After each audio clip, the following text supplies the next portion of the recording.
Curt is a cybersecurity maverick and entrepreneur, founder of the Morgan Stanley Cybersecurity Division, which he led for 15 years, Senior Vice President and Chief Operating Officer for the Operations Command Center at Bank of America, and a VP at Goldman Sachs. Curt is a retired U.S. Army Lieutenant Colonel, thank you for your service, who was a founding member of the Army Computer Engineering Center during Internet development. Happily married, he is also a mediocre musician who refuses to give up and can be seen playing live several times a month. Curt is happy to answer any questions, but asks that we hold them. Like Patricia said, we can put them in the chat or just hang on to them, and then we'll have the questions afterwards. So without further ado, please join me in welcoming Curt. Thank you for being here.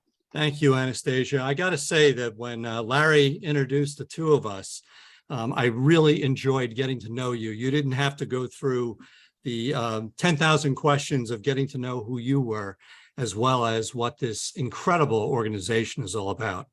I just saw a couple of people I just have to call out very quickly. Jody Lieber, she was with me at a number of places, to include the Army Computer Engineering Center and Morgan Stanley, where she ran operations for me. And she's just a dear soul, and now working on her second career as an author. Also, the Nicole and a few others, thank you. Larry, I'm here because of you. Pat, Patricia Fripp, I hope you're going to be at Influence, because this is my first time being at Influence. So I want to be able to shake some hands. I've only been involved in NSA since COVID began, so I didn't time that one very well. So we'll make it there. So with that being the case, I want to be able to start off by saying one more technical thing. I've just made my 24th move in my life, my career. And because of this, I've only been set up with my Zoom rig here only for a little while. So I will be looking the wrong way at times. I apologize. I decided at about 6 o'clock this morning, I'm not going to rewire things. This is all working. So you just have to put up with me facing the wrong way. Now, with that being said, I want to start off first by saying that before I became an engineer, I was in the Army as a helicopter mechanic for 7.5 years before I went to engineering school and grad school. And one of the things that I learned about was that we had this poster in flight ops, and it's become the guiding principle in my life. And I did not coordinate this with Randall, but it's this quote from Will Rogers. It's everybody's ignorant, just on different topics. Now, I say that because I never want to make anybody feel stupid with something that I know that they don't, and I shouldn't feel stupid if you know something I don't. And by the same token, need to be able to remain humble, not arrogant if I know something you don't. Now, with that being said, the reason I usually say this is that as a retired old Army colonel, a lot of people, in talking about security, they think I'm scolding them. And that's not the case. It's just the way we're coming off in terms of what we need to be able to discuss. So let's get started. And by the way, that also means I need to right size myself here. Oops. Uh-oh, I just clicked on the wrong thing and blew it. All right, I'm going to do something here. I have to, boy, off to a bad start, Curt. Bad, Curt. So let's just get me out of the way. The software is not set up properly, but I need to get myself moved. So over here. And I'll keep making myself smaller as we go. All right. That said, I want you to imagine that it's a Friday afternoon, about 3 p.m. You're thinking about starting the weekend. You're thinking about golf, tennis. Maybe your spouse or partner is home, packing the car to be able to go off to the mountains. And then suddenly you notice your computer is not responding the way it should. And you become a little concerned, but you think, it's just loaded down. But then the whole office becomes quiet and the printers stop running and it's eerily quiet. And then you hear a shriek. It's coming from down the hall in accounting. You run down, you look at someone's screen and you see it. Boom. You've been hit by ransomware. Well, you've wanted to learn about Bitcoin, but this is not the way to learn. And a lot of people, including technologists, don't know what to do. And I'm not going to talk much about it. I'm just going to say that you need to be able to remember that you don't want to shut off your computer because that screws up the forensic. The bad guys end up leaving back doors. And you can even pay them and they won't give you the key to decrypt yourself. I mean, after all, folks, you're dealing with criminals after all. So what do you expect? The FBI says don't negotiate, and if you do, get a professional negotiator or a broker. So once you have problems with cyber, you will always have problems with cyber. So what I'm going to talk to you about is cybersecurity, and I'd like to say I demystify it. And there is no way in like 20 minutes I'm going to be able to speak about a topic that has been growing. And Jody and I have been involved in it for well over 30 years as it's grown over time. So I'm just going to give you a taste. I'm just going to hit some of the highlights. I'm not going to hit a bunch of technical things, and it's not going to be death by PowerPoint. So what are we going to discuss? These are the very, very basics. We're going to talk about what cybersecurity really is. Trust me, we'll get to it. It's not what you think it is. We'll talk about some of the threats. We'll talk about some of the biggest holes. And we'll also talk about some of the preventions and things that you can do. What won't we discuss? 1/3 of cybersecurity is about GRC, governance, regulatory compliance. We're not going to touch any of that for two big reasons. One, that usually has to do with the business sector. And number two, it also could be a geographic, something that's only relevant to, we'll say, New York or California. So let's dive in. Now it's been about a year since this happened. I was having a discussion with a CIO who was, or is, the CIO of a quarry in Pennsylvania where I now live. And it just so happens that he was telling me, yeah, they do about 60 million in revenue. And yes, my gear is old and a computer needs to be patched. But frankly, the bad guys don't want my data. And I said, you're absolutely right.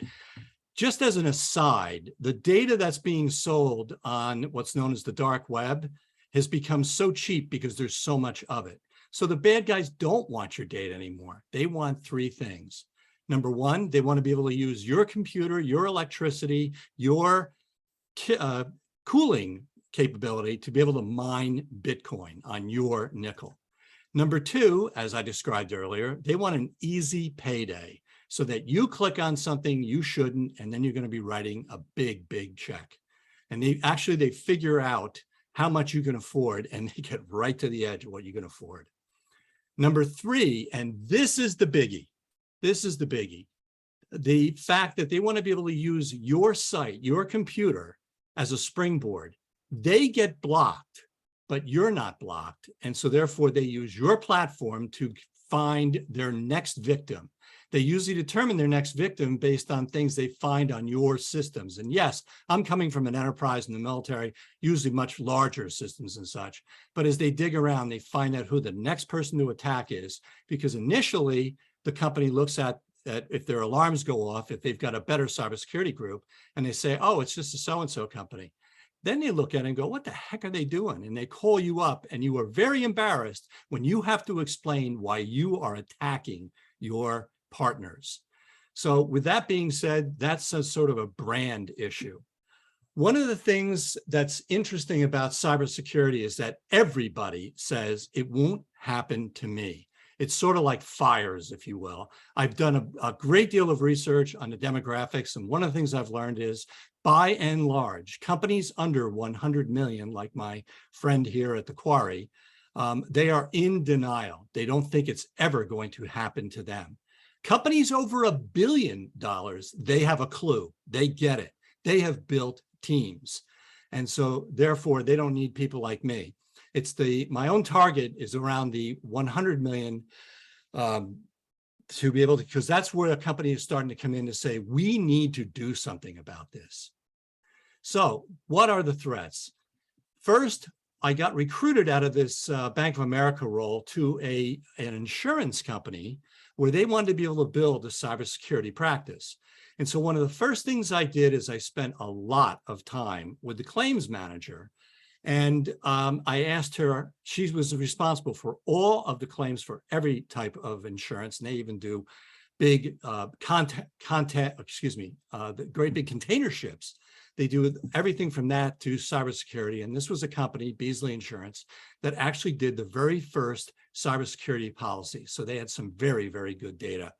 And I asked her, can you give me a breakdown on the payouts with the claims? And can you have people come in and break it down? She goes, I don't need to break it down. It's much simpler than you ever dreamed.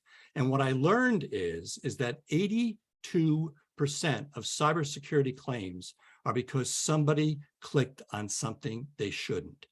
These are not bad people. Some are, but most of them are not bad people. They just did bad things, if you will.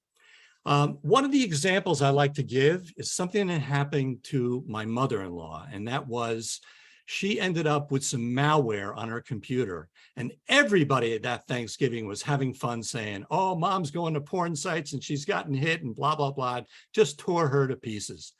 I took a computer, I took it to work, I had the forensics people dig into it, and what it turned out was she had been violated, if you will, or she got the malware from a quilting site. And so the whole point here is that she had good cyber behavior, if you will, yet she hit a site who had been hit. So the whole thing is that there is no such thing as 100% safe behavior. She was doing a good job. Number two, 82% of cybersecurity claims, not within an organization, but claims, are from insider threat. Insider threat are such things as disgruntled employees or people who have actually joined your organization to be able to steal something, or they just decided they wanted to steal something. So what does that mean? This means 90% are internal threats, yet that leaves 10% for external threats. But what do we hear about? We only hear about all the technical, and we only hear about the type of threats. Boy, I got my body too big. I'll make it smaller. But we only hear about the threats that are the technical type of threats. And I want to be able to talk a little bit more about what the threats really are. So first and foremost, the name of the game really should be, it's not, but it really should be prevention. I like to talk to CTOs and CIOs, and they usually don't like to be able to discuss the prevention piece. They like to have the fun of doing the response, to be on the fire engine, roaring down the street with the lights blazing and such, and be the heroes of the day.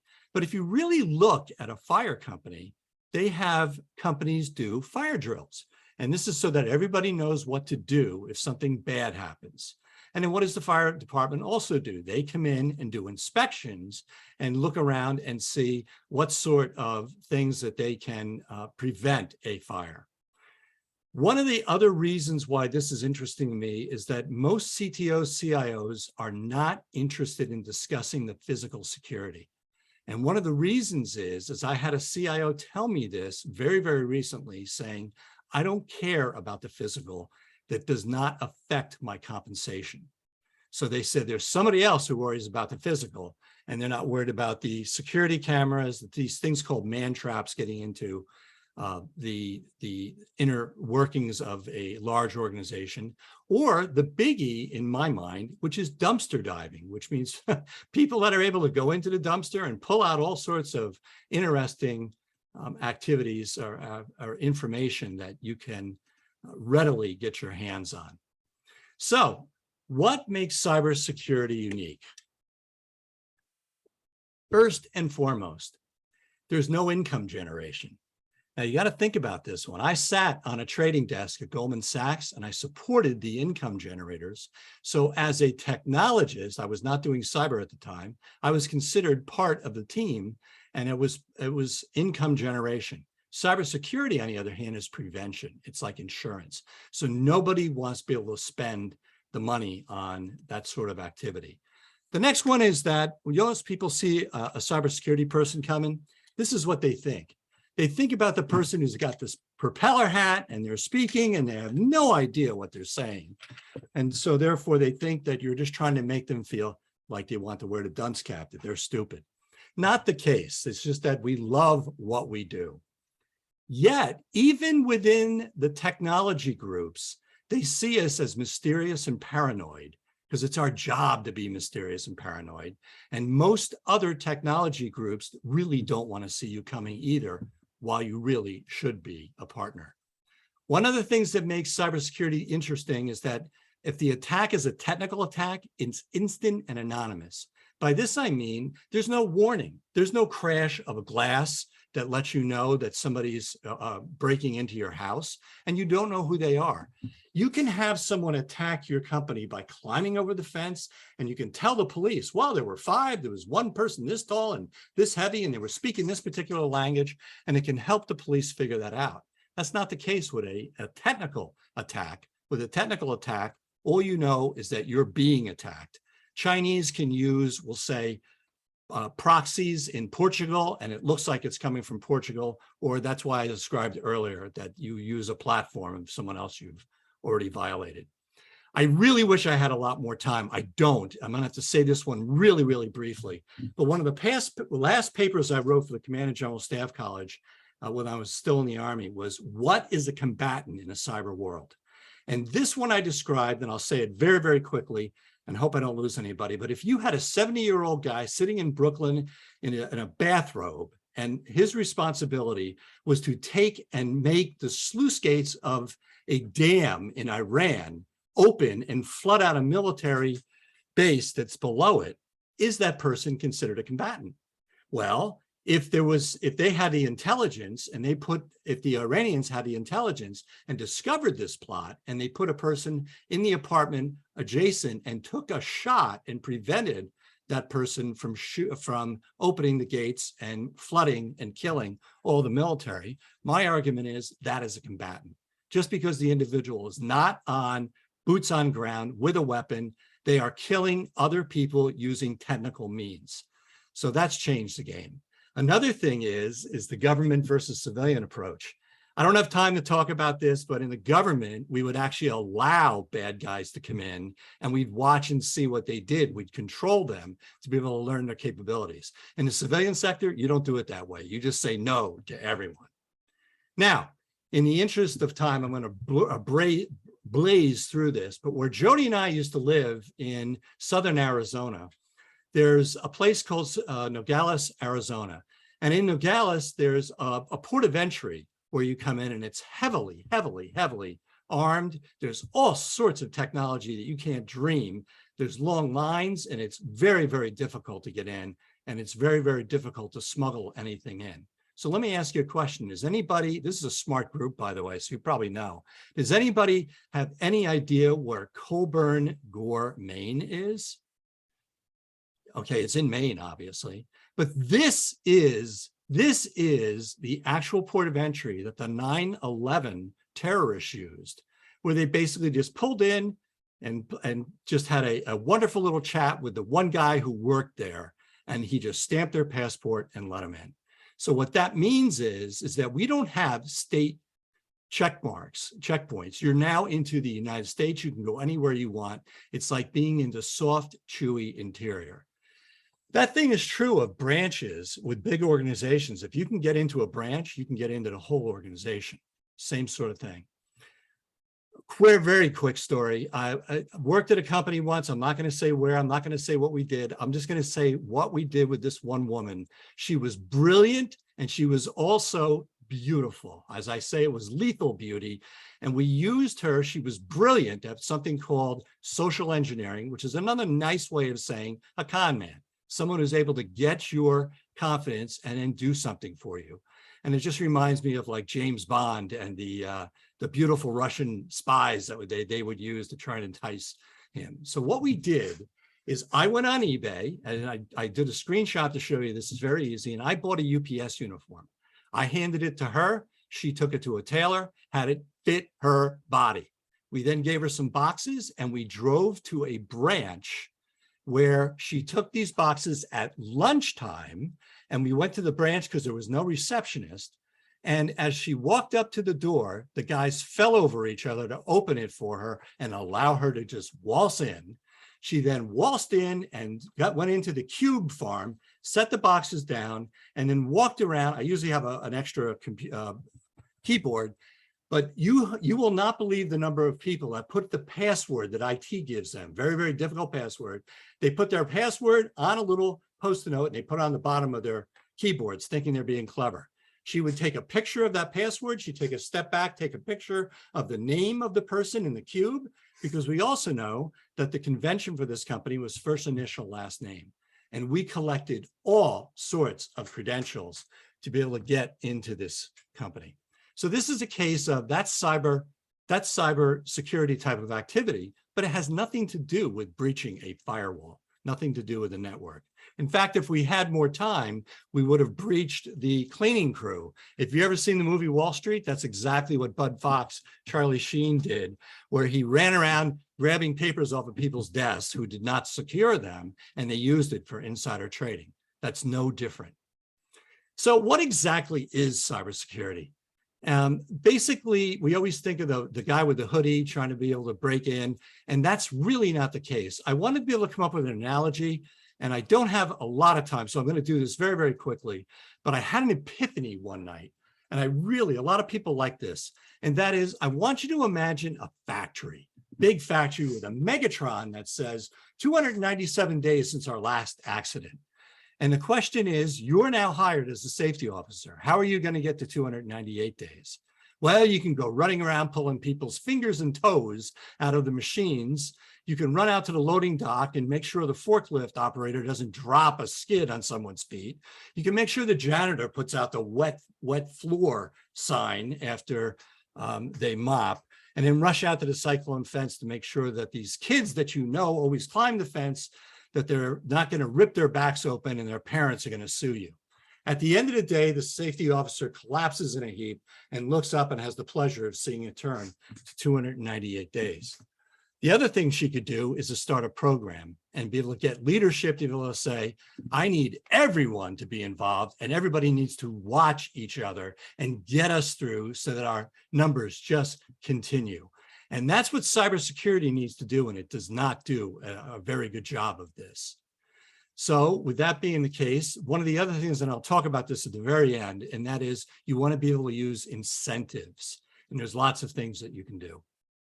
So what you want to be able to do is be able to create a program which never ends, not a project which has an end date.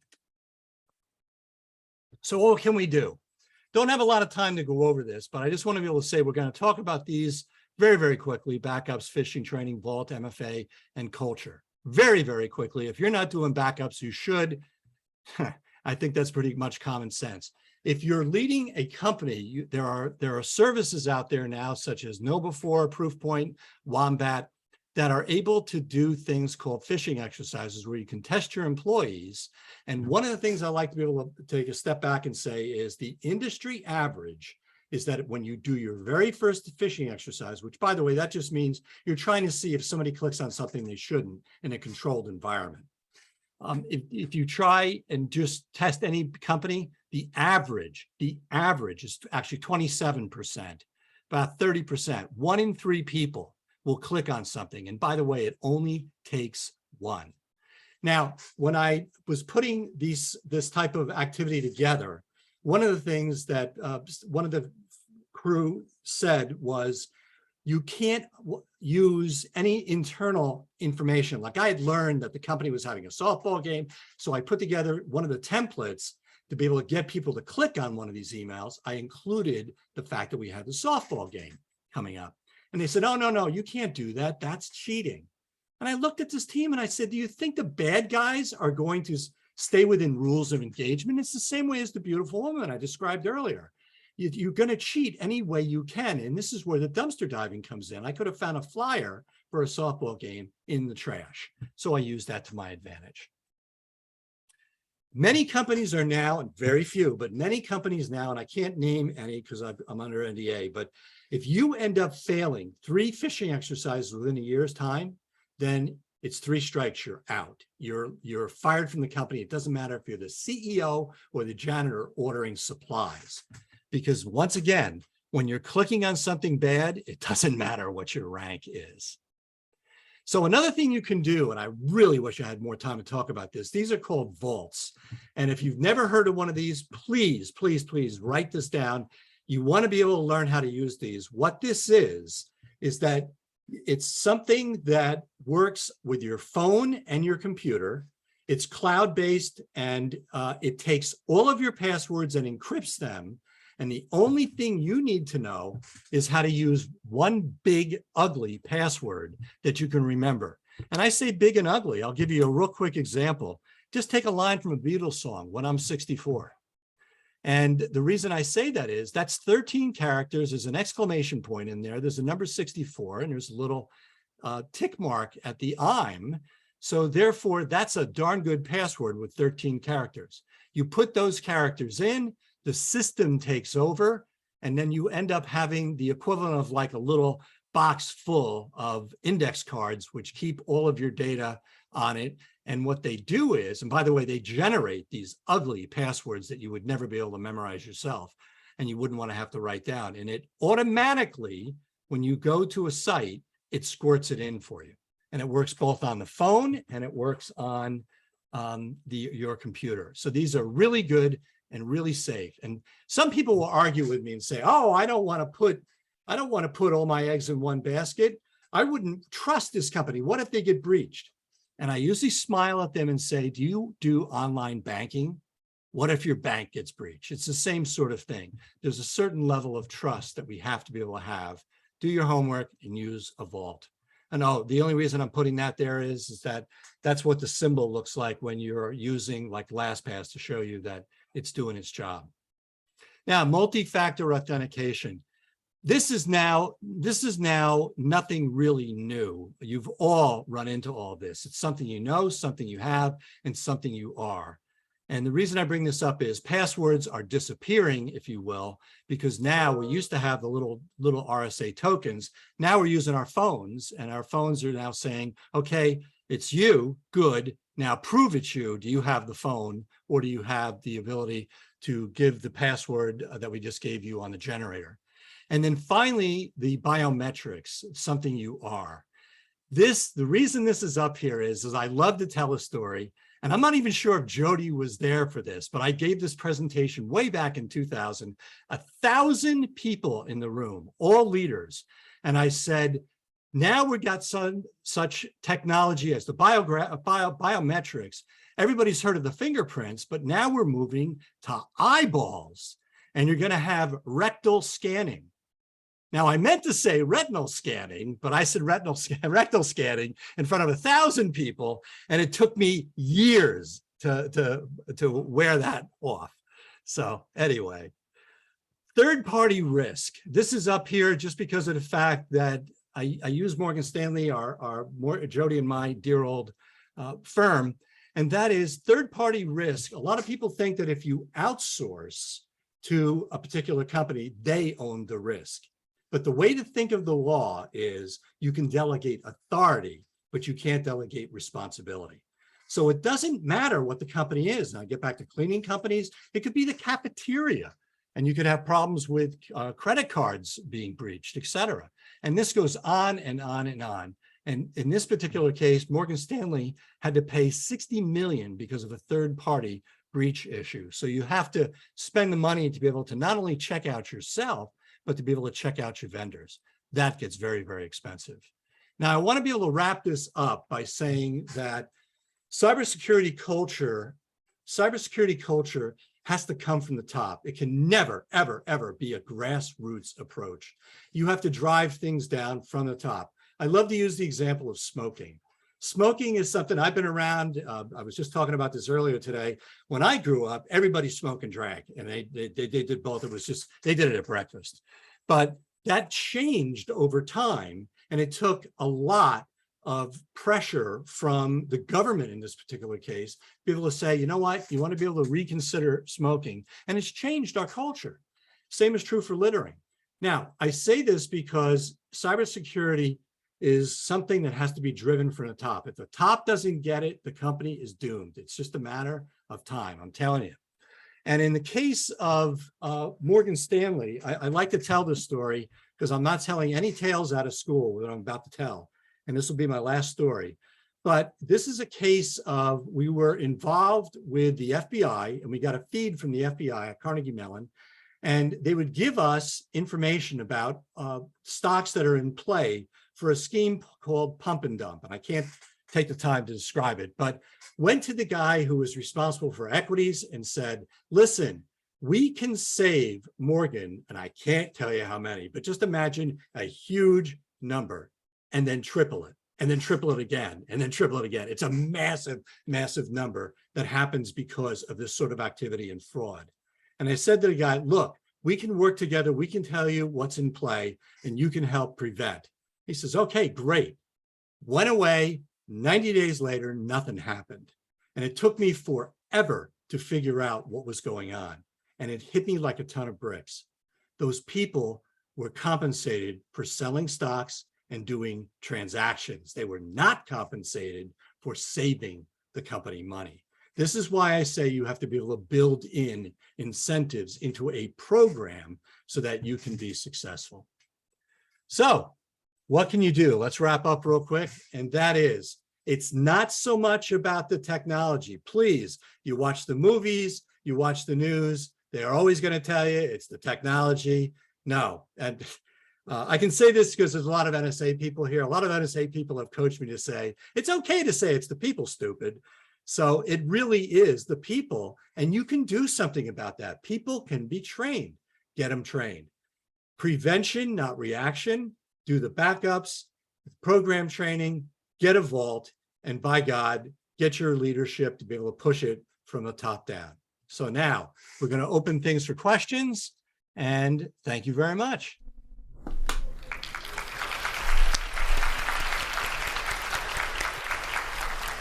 Thank you very much, Curt. I appreciate that. As a former CIO for mortgage companies and things, I can certainly say I've been there.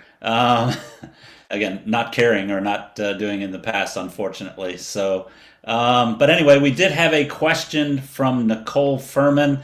What is the biggest emerging cybersecurity threat based on trends you have seen at creating these cyber programs? Okay, what I'm not sure where Nicole and I speak offline. And by the way, I got to get my NSA Pennsylvania in there and remove Connecticut. But I would say one of the biggest emerging threats that we're seeing, and you probably know about this already, Nicole, but the bad guys have made it an absolute business. And so therefore, they're now selling the modules to other bad guys so that you can quickly throw together type of programs that can deceive people. So the only thing I'm trying to say here is that if you think you've seen the middle ground of what we were going to see with cybersecurity, we ain't seen nothing yet. This is going to be a part of our life as long as we're going to have any kind of internet. So as long as people are able, criminals, I shouldn't say people, as long as criminals are able to deceive human beings, that's going to be the approach, because it's much, much easier than doing the things you see on a movie in terms of penetrating technology. So I hope that answers your question, Nicole. And I have a question. Right, Bill Buchanan raised his hand first, I believe, and then Susan Rowan, I see you, and who else? All right, Bill, go ahead, and then Susan. Good morning, Curt. Thanks very much for a great presentation. It's got the wheels turning. I put in 26 years with the FBI. Part of it, counterintelligence, against the Soviet target, that sort of thing. And now I have a private investigation firm. But here's my question for you. A few years ago, I can't remember what year it was, but it was reported in the press that OPM, which is Office of Personnel Management, they keep all the data and records on government employees, was hacked by, I think it was the Chinese military intelligence or whatever. They got a ton of stuff, and I don't have to go into long explanations of why they got it or what they're going to do with it, But can you tell us more about that and how it ended up? That particular one, I don't remember the details. There's a lot of them, but I can tell you about one called Titan Rain. And Titan Rain was a Chinese exploit where they were able to penetrate the government on very, very many different levels, different types of organizations, to include a lot of different branches of the military, a lot of the different branches of the intelligence. And they were able to, over time, we call it low and slow, extract or exfiltrate well over I can't even give you a number. It's just a massive, massive number of a lot of our intellectual property, a lot of things about human beings, which can be used to exploit the human being. I'll give you a real quick example in a minute. I know you're FBI, you'll get it in a second. But just to be able to sift through all of that. And here's the other thing, and I give a different presentation about the difference between data, information, knowledge, wisdom, and truth. And it's something that nobody thinks about. But when you're able to correlate data, you're able to create something that's even bigger. That's why we call it big data. And you're able to learn more about someone through the correlation. So the Chinese are still running algorithms to be able to correlate all of that sort of data. The bottom line is that it's just that it's like termites. A lot of us have heard that it's just like termites in a house. Either you have them or you're gonna get them. Yeah. So this is just something that's why I say we've got to live with this, and it's got to become a program. Real quick to your point though, especially with being a part of the FBI, when we got military clearances, and I had the highest clearance you can get, where it gets into compartmentalized. But one of the things that is interesting that we learn is that the bad guys usually try to find out a little bit more about you, and they ask for little pieces of data, and they'll pay you for that. And they usually figure this out because you've got a drinking problem, debting, or because of the fact that you can be sexually compromised, if you will. And so it's the same sort of thing. The more you get, the more you're able to pile on. And so it just becomes this correlation activity. A couple more things, Curt. I like your comment about your impression of two products, Carbonite, which I use for backup, and NordPass for passwords. Yes. I don't have any experience with NordPass, but I will say one thing about Carbonite that I love to be able to tell people. Carbonite's wonderful. I'm not going to say anything bad about Carbonite. What I am going to bring to your mind is the fact that if you are breached and you have to recover your data. Now, I want you to think of not just you personally, but if you're like an accounting firm and you may have 7 terabytes worth of data, it might take you weeks to get it back downloaded, because the pipe, think about what Carbonite does. It sends little transactions up in dribs and drabs, and now it's all up in the cloud. You get breached, you have to bring it all back down, and you're bringing it through your ISP pipe. And most people have about, if they're lucky, usually get around 50 meg. If you're lucky, it depends on time of day, et cetera. And that can end up taking weeks to be able to restore 7 terabytes. So me personally, and I'm excessive, I grant you, I'm excessive, but I have my own data on what's called NAS devices. They're like file servers, and it cascades over to another one, which cascades over to another one, which is at my son-in-law's house, not even my own house. And it also cascades up to the cloud, to Google. And it's just there in case everything else goes wrong. So while it's good to use things like Carbonite, you have to understand it's the recovery that is so expensive in terms of time. That makes sense? Yeah, thanks very much. Great presentation. All right. Susan Rowan is next. First of all, this was fabulous, frightening, and I have to say, someone at Apple years ago told me to get Data Vault to use for my passwords.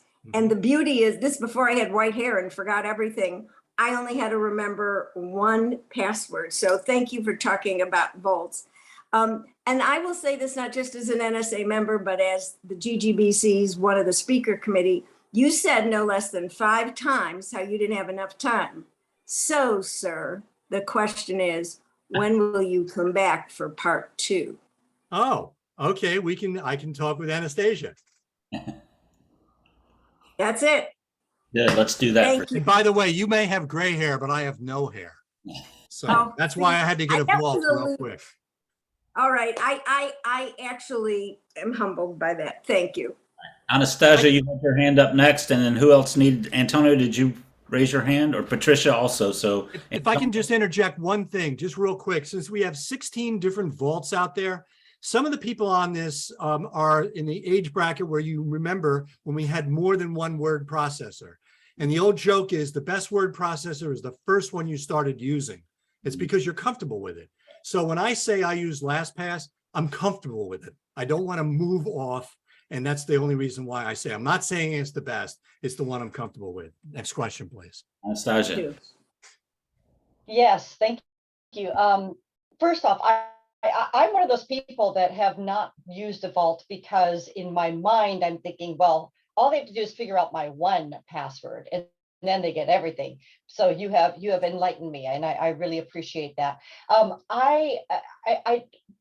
Maybe this will be the part 2 when you come in, but I think it's really interesting that I literally went through a cybersecurity training just 3 days ago because a client that I'm working with is kind of white labeling my services, and their company requires everyone to do this cybersecurity training. And so I learned, yeah, I learned more about the phishing thing. And what was interesting was I was having a conversation with the HR gal. She admitted that she was one of the people that clicked on a link because it was her boss that sent her an email that asked her for her phone number. Right.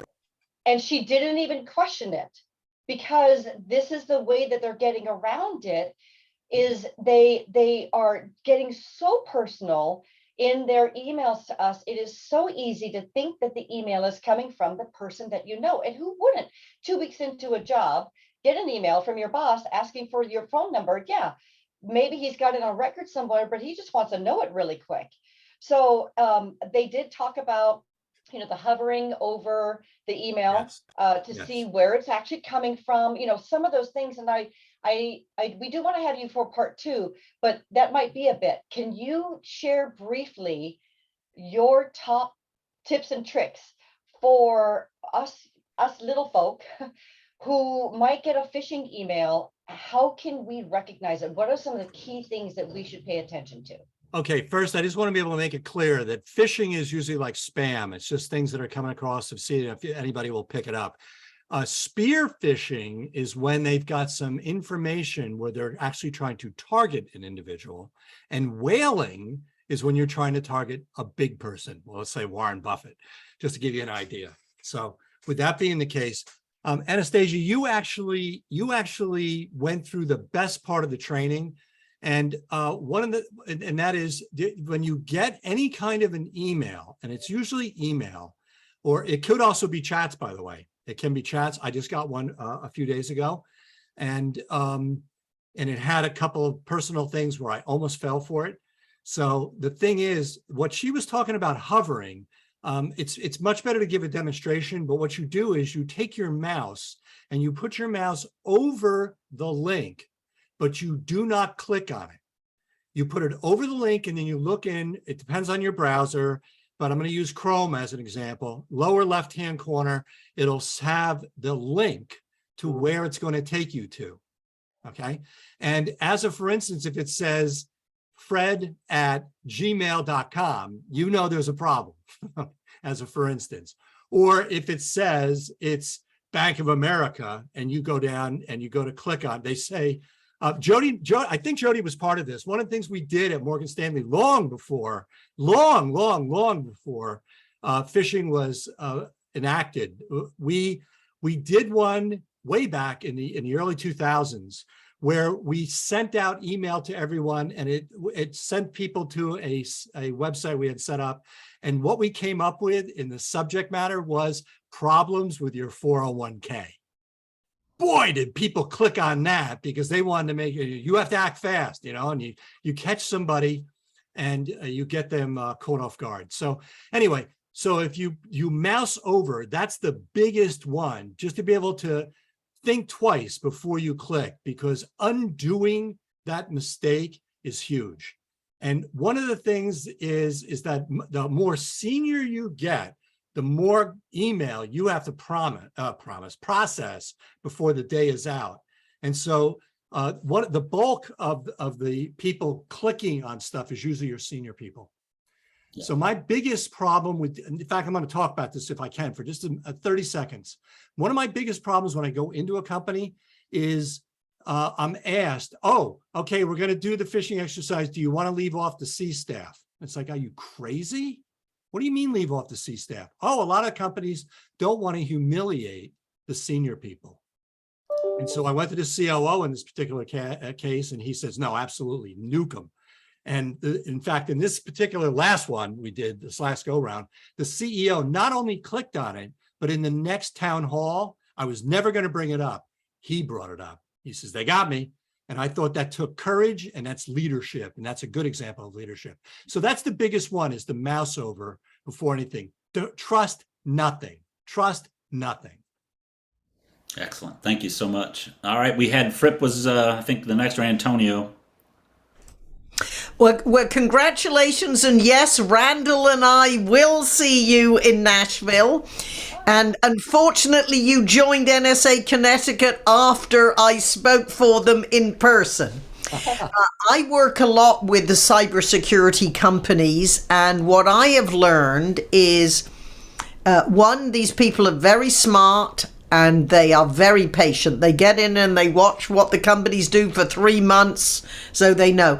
My question that I ask them is, once you pay this $60 million, how do you know that they are going to do what they say they're going to do? They're not going to release or give it back. And what I was surprised to hear, and then of course it makes sense that perhaps you can comment on, that's part of their business model. Yes.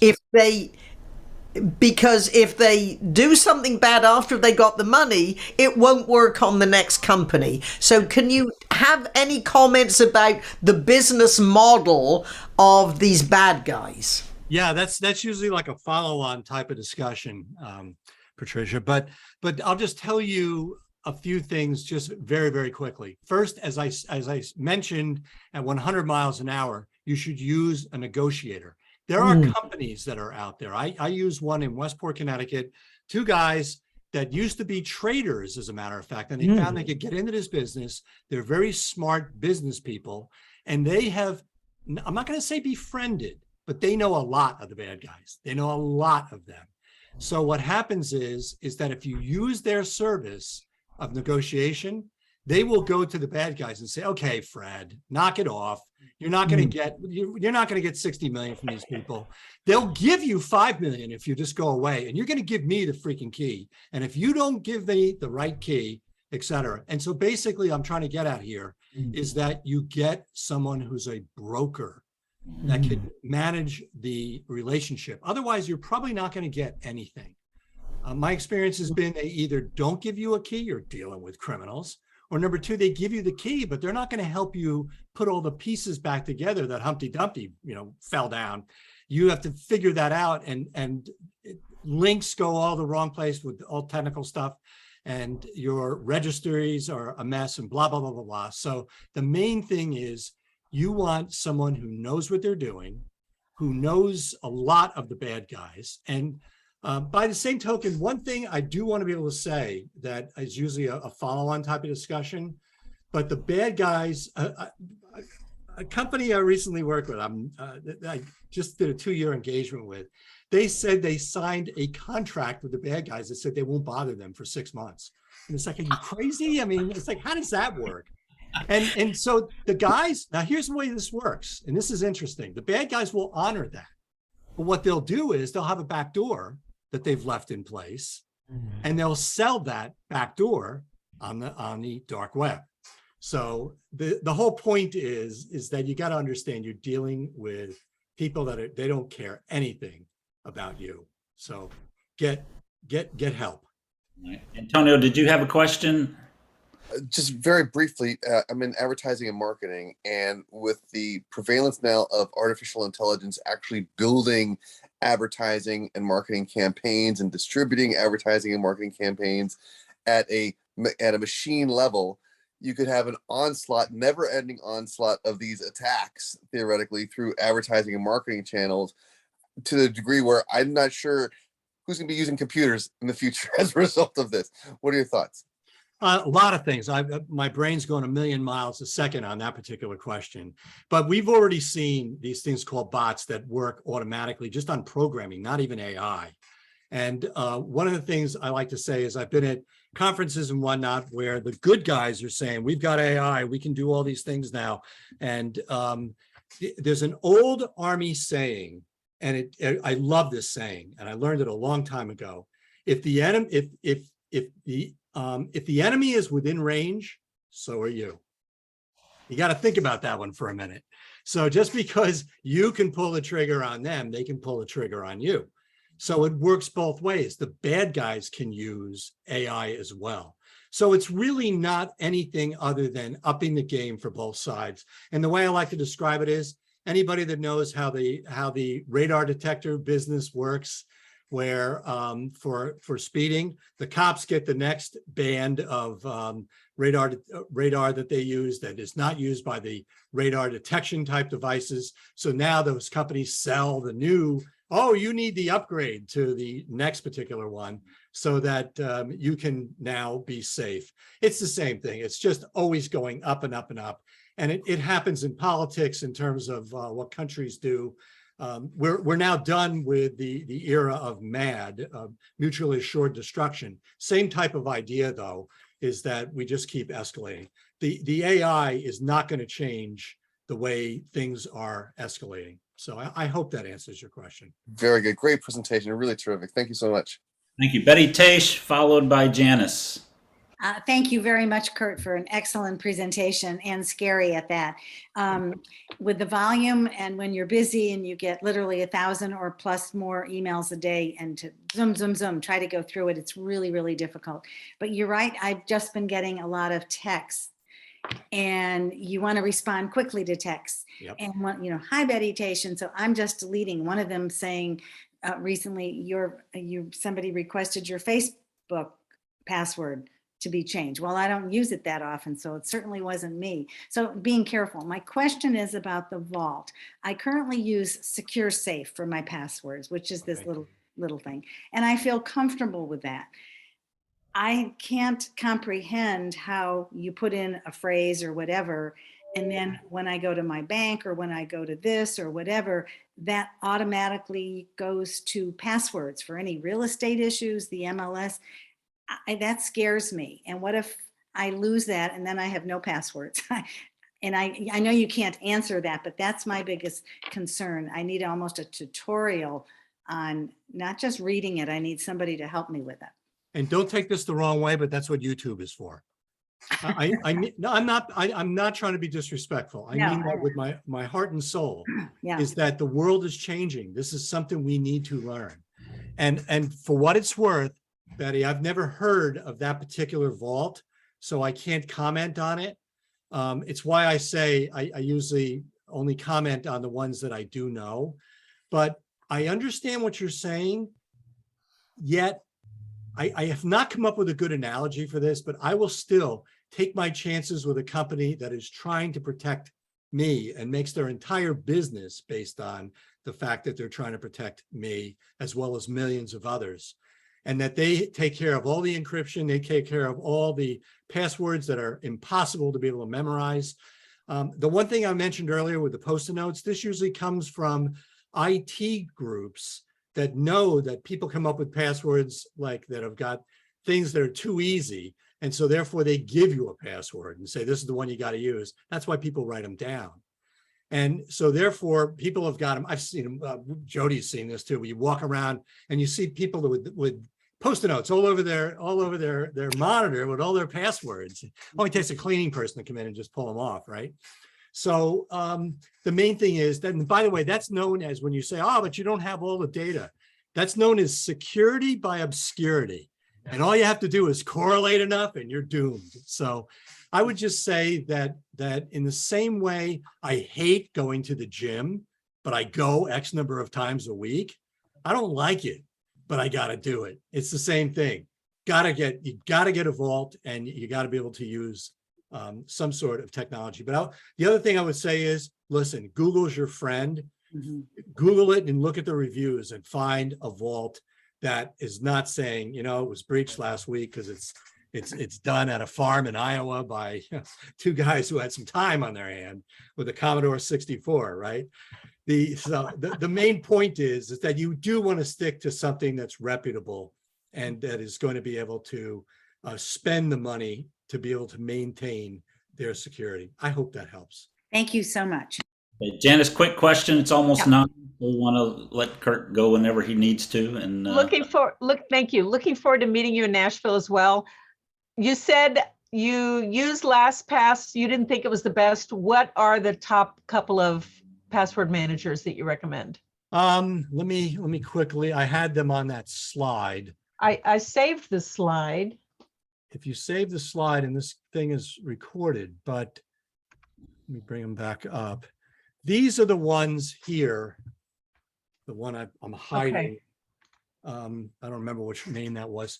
Zoho is pretty good, and I was required to use Keeper only because the government uses it. That's what that FIPS 140 is on there. KeyPass is okay. These are all right, but I would say the ones, the 3, 4, the Zoho, KeyPass, LastPass, and Keeper, I consider them some of the better ones that are out there. If you don't go with a free one, oh my God, don't go with a free one. Okay. Some of them are criminals that are offering them for free. I mean, come on. So that's So what I'm a Zoho customer already, so that would be an easy logical.